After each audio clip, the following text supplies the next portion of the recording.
तो welcome back student. Start करते हैं वहीं से जहाँ से हम लोगों ने छोड़ा था। देखिए, law of mass of action हम लोगों ने पढ़ लिया। उसके बाद नेक्स्ट टॉपिक था जी जनरल रिएक्शन की मदद से इक्विलिब्रियम कांस्टेंट। ये भी एक लॉन्ग था, ये भी मैंने आप लोगों को करवा दिया। यहाँ तक ही हम लोगों ने पढ़ा था, इससे आगे नहीं था पढ़ा। इससे आगे स्टूडेंट अब ये है कि यहाँ तक ये लॉन्ग कंप्लीट हो रहा था। उसके बाद अलग से ना कुछ एग्जांपल्स दी हुई हैं। बहुत इंपॉर्टेंट ये क्वेश्चंस है। आपको ना एग्ज़ाम में वो अपने पास से इक्वेशंस बना के देता है और आपको वो ये कहता है कि जी इन इक्वेशंस को आप इक्विलिब्रियम में कन्वर्ट कर दें, यानी कि के सी में कन्वर्ट कर दें। जैसा कि देखें, सबसे पहले अगर आप ये देखें तो यहाँ पे पेज नंबर 10 के ऊपर उर्दू मीडियम वालों को यहाँ पे उसने एक इक्वेशन दी हुई है। ठीक है, उसने कहा हुआ है कि नाइट्रोजन है और ऑक्सीजन गैसेज है, दोनों को मिलाया तो ठीक है नाइट्रोजन मोनोऑक्साइड यहाँ पे बन गई है। अब ये रिएक्टेंट है और ये प्रोडक्ट है। अब वो कह रहा है कि इसको आपने केसी में कन्वर्ट करना है, यानी कि इक्विलिब्रियम में कन्वर्ट करना है।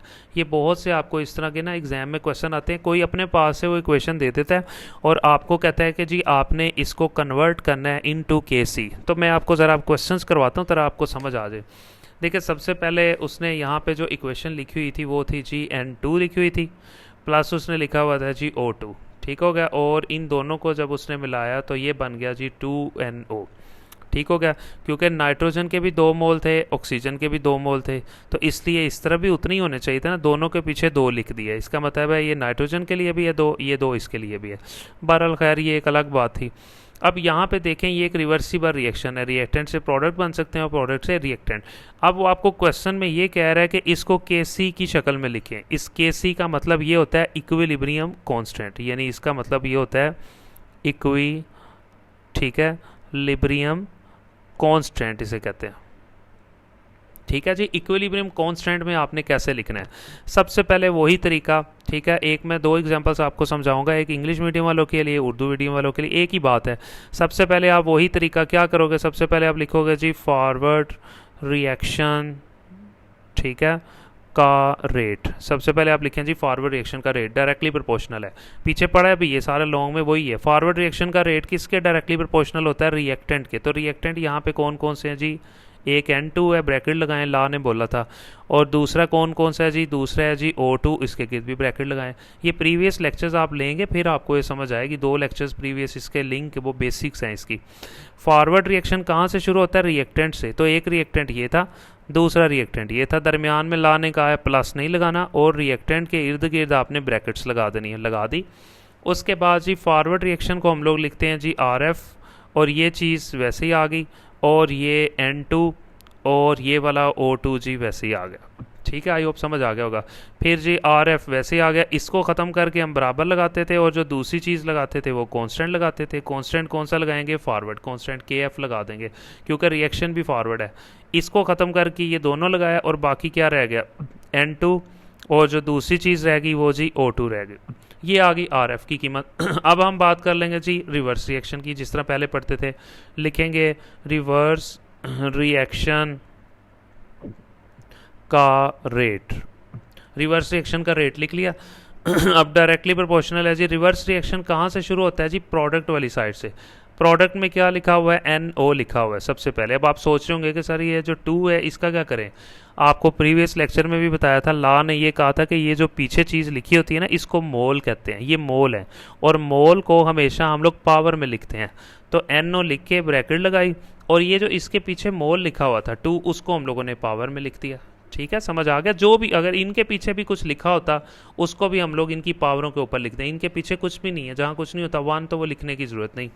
अब ये रिवर्स रिएक्शन को तो R से ज़ाहिर करते हैं, रिवर्स को छोटे r से, और ये चीज़ वैसे ही, और ये चीज़ जनाब NO, और बाकी ये 2 वैसे ही आ गया। ठीक है, उसके बाद जी R वैसे आ गया। इसको ख़त्म करके जी बराबर लगाया, और एक कांस्टेंट लगाया जिसका नाम जी KR रखा।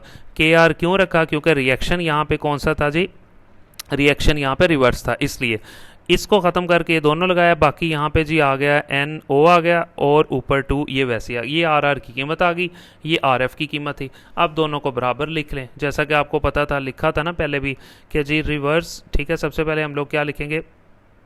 यहाँ पे लिखेंगे जी फॉरवर्ड रिएक्शन, ठीक है, का रेट बराबर होता है जी रिवर्स रिएक्शन का रेट, इसके फॉरवर्ड रिएक्शन को आर एफ से ज़ाहिर करते हैं और रिवर्स रिएक्शन को जी आर आर से ज़ाहिर करते हैं। ठीक है, फॉरवर्ड रिएक्शन की कीमत ये पीछे हम लोगों ने अभी फाइंड की है, ये पड़ी हुई है। ठीक है, जिसकी कीमत क्या थी जी, के एफ थी। ठीक है, और बाकी क्या रह गया, एन टू, और साथ रह गया जी ओ टू, बराबर आर आर की कीमत ये ऊपर फाइंड की है, ये पड़ी हुई है। आर आर की कीमत है जी के आर, और बाकी रह गया यहाँ पे एन ओ, और ऊपर रह गई जी पावर टू। ठीक हो गया, ये आर एफ की कीमत ऊपर फाइंड की, आर आर की कीमत ये फाइंड की उसके नीचे। अब जैसा कि पहले हम लोगों ने प्रीवियस लेक्चर में सीखा था, कॉन्स्टेंट्स को एक साइड पे कर लेना है, बाकी सबको एक साइड पे। ये के एफ आ गए इधर है, इस के आर को यहाँ से उठाएंगे, ये के आर इधर मल्टीप्लाई हो रहा है, इस तरफ आके डिवाइड हो जाएगा। ये लें जी, इसको भी कर लेते हैं, यहाँ पे सिंपल था। इस तरफ के एफ पड़ा हुआ था और उस तरफ से हम लोगों ने जी के एफ इधर पड़ा हुआ था, और उस तरफ से हम लोगों ने जी के आर ला के इधर डिवाइड करवा दिया। दूसरी तरफ कौन कौन सी चीज़ें रह गई, अगर आप देखें दूसरी तरफ एन ओ और पावर टू उधर ही पड़ा हुआ था, तो उसको उधर ही रहने दो। ठीक है, एन ओ और ऊपर पावर टू, और डिवाइडेड बाय, यहाँ पे अगर हम लोग देखें तो ये एन टू और ओ टू इधर मल्टीप्लाई हो रहे थे, इस तरफ मल्टी, तो इधर आके वो डिवाइड हो जाएंगे, यानी एन टू इधर आके डिवाइड हो जाएगा और ओ टू भी इधर आके डिवाइड हो जाएगा। लें जी, फिर उसके बाद हम लोगों ने क्या किया, कांस्टेंट एक साइड पे कर दिए और बाकी रिएक्टेंट प्रोडक्ट एक साइड पे कर दिए। उसके बाद जैसा कि मैंने आपको बताया था, के एफ और के आर ये दोनों किसके बराबर होते हैं, के सी के, पीछे भी पड़ा था, इन दोनों की जगह पे के सी लिखा, और बाकी ये चीज़ आ गई एन ओ, और ऊपर आ गया जी स्केयर, और नीचे रह गया एन टू और जी ओ टू। यहाँ पे जी आपने इसको केसी में कन्वर्ट कर दिया। देखिए, कहने का मतलब ये है कि कोई भी क्वेश्चन अगर आपको आ जाता है और वो आपसे ये पूछता है कि आपने इसको इलेक्ट्रॉनिक इसमें जो है ना इक्विलिब्रियम कांस्टेंट में आपने इसको कन्वर्ट करना है, तो आप इजीली उसको कन्वर्ट कर सकते हो, कोई इशू नहीं है। अब मैं एक और एग्जांपल करवाता हूँ ताकि आपको ज़रा और अच्छे से समझ आ जाए। देखिए, सबसे पहले एक और इक्वेशन आपकी यहाँ पे बुक पे दी हुई है, N2 लिखा हुआ है प्लस 3H2 लिखा हुआ है, और उसके बाद लिखा हुआ है 2NH3। कोई भी इक्वेशन वो अपने पास से दे सकता है, तरीका यही होगा। सबसे पहले आप अगर इंग्लिश मीडियम वाले, आप क्या लिखेंगे, सबसे पहले आप लिखेंगे the rate of forward reaction. ठीक हो गया, ये लिख लिया। उर्दू मीडियम वाले फॉरवर्ड रिएक्शन का रेट लिखेंगे डायरेक्टली प्रोपोर्शनल। अब फॉरवर्ड रिएक्शन रिएक्टेंट से शुरू होता है, ये दो रिएक्टेंट दिए हुए। पहले रिएक्टेंट का नाम क्या है जी, N2, इसके पीछे मोल है, नहीं जी इसके पीछे मोल नहीं है, ओके। दूसरा रिएक्टेंट कौन सा दिया हुआ है, H2, वो लिख लेंगे H2, और इसके पीछे मोल हमेशा पीछे लिखे होते हैं, यहाँ पे इसके मोल जो है उसको पावर में लिखेंगे, ला ये कहता है कि मोल को पावर में लिखें, वो लिख लिया। ठीक है, उसके बाद फॉरवर्ड रिएक्शन को हम इंग्लिश में आर एफ कहते हैं, और इसको वैसे लिख दिया, और ये दोनों चीज़ें वैसे नीचे उतर गई, N2 भी आ गया और H2 और ऊपर पावर 3 ये भी वैसे ही आ गई। ठीक है, और फिर आर एफ वैसे लिखा, इस निशान को ख़त्म करके हम लोगों ने बराबर लगाया और साथ एक कांस्टेंट लगाया जिसका नाम था के एफ। ठीक है, इसको ख़त्म करके दोनों लगाए, और बाकी क्या रह गया, N2 रह गया और H2 रह गया और ऊपर 3 रह गया। ये आ गया जी आर एफ की कीमत। अब बात कर लेते हैं जी रिवर्स रिएक्शन की। फिर आप क्या लिखेंगे, द रेट ऑफ, ठीक है, रिवर्स रिएक्शन, ये लिख लेंगे rate of reverse reaction directly proportion. अब रिवर्स रिएक्शन का रेट जो है वो आपको पता है इधर से शुरू होता है, प्रोडक्ट से। तो प्रोडक्ट में क्या लिखा हुआ है, NH3 लिखा हुआ है, तो NH3 तो वैसे रकम होगी, और मोल कितने हैं इनके, 2 मोल पीछे लिखे होते हैं, आगे नहीं लिखे होते हैं, ये 2 मोल है। 2 को पावर में लिखेंगे, NH3 ब्रैकेट में लिखेंगे। लें जी, NH3 हम लोगों ने ब्रैकेट में लिखी, और ये जो मोल थे जो इसके पीछे दिए हुए थे उसको हम लोगों ने जी पावर में लिख लिया। ये ले जी, अब रेट ऑफ, उर्दू मीडियम वाले यहाँ इसका रिवर्स रिएक्शन का रेट लिख लेंगे बस।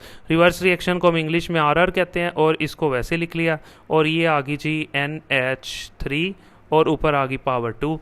फिर RR वैसे आ गया, इसको ख़त्म करके बराबर लगाया और एक कांस्टेंट लगाया, कांस्टेंट KR लगाएंगे क्योंकि रिवर्स रिएक्शन है।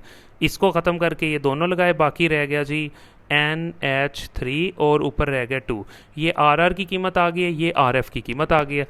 तो बड़ा सिंपल है, अब इन दोनों को आप सामने आमने सामने रख लो। ठीक है, बड़ा सिंपल है। अब यहाँ पे आप लिख लें जी, ठीक है, आप वही इंग्लिश मीडियम वाले लिखेंगे जी, the rate of forward reaction बराबर होता है the rate of reverse reaction, यहाँ पे लिख के। अब फॉरवर्ड रिएक्शन को इंग्लिश में RF बराबर रिवर्स रिएक्शन को RR लिख लेंगे। अब RF की कीमत अभी हम लोग के पीछे फाइंड करके आए हैं, वो कीमत थी जी KF, और इसकी कीमत थी जी KF थी, और जी N2 था और H2 था, और साथ में 3 था बराबर। और आर आर की जो कीमत है वो आप लोगों को जी ये दी हुई है KR NH3, ठीक है, KR और क्या लिखा हुआ है जी NH3 लिखा हुआ है और ऊपर 2 लिखा हुआ है।